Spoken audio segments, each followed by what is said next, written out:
Jakarta, the Jakarta Post/Asian News Network. Indonesia's aviation industry is forecasting double-digit passenger growth next year due to an expected boom in demand, government and industry officials say. Transportation Ministry Airport Director Bintang Hidayat said he predicted the number of air passengers would climb 29.6% to 140 million in 2018, much higher than the projected year-end figure this year of 108 million passengers. The 2017 figure will also be a 12.45% increase from the previous year. The aviation industry's growth depends on economic growth. "I hope the economy will keep growing," he said recently.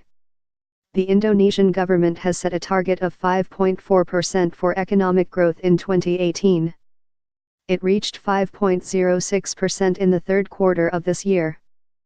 Bintang explained that the growth would be supported by airlines adding to their fleet next year. Bayu Sutanto, scheduled flight division head of the Indonesian National Air Carriers Association, INACA, voiced similar sentiments about next year's predicted double-digit growth, with aviation industry growth typically 2.5 times economic growth. He also pointed to the busy run-up to the April 2019 presidential elections prompting extra travel. "We are optimistic next year is the political year, so there will be a lot of people taking flights," he said, adding that 2018 growth would likely surpass the 12% growth projected this year. Bayu cited airport capacity as the only obstacle that could potentially curb growth. The busiest airport in the country, Soekarno-Hatta International Airport in Jakarta, for example, can only handle around 43 million passengers until next year, although it is set to handle 60 million passengers this year alone. The airport is undergoing a major terminal expansion program, with plans to add a third runway as well.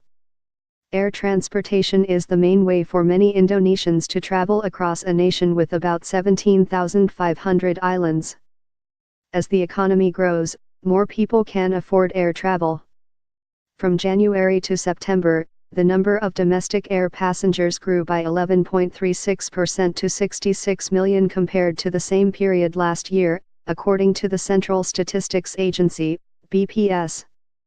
Meanwhile, international air passengers increased by 14.47% to 12.5 million.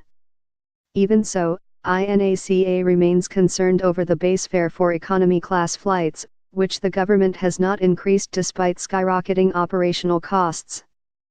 The organization had previously suggested an increase of the base fare, from the current 30% of the ceiling fare for each route to 40%.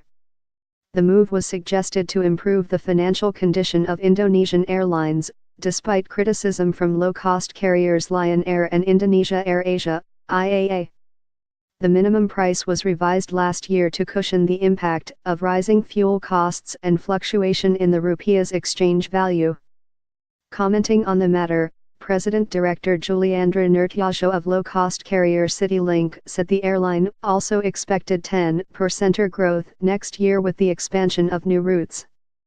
The airline has so far surpassed the 12 million passengers year-end target earlier this month, and expects the actual year-end figure to hit 12.5 million passengers.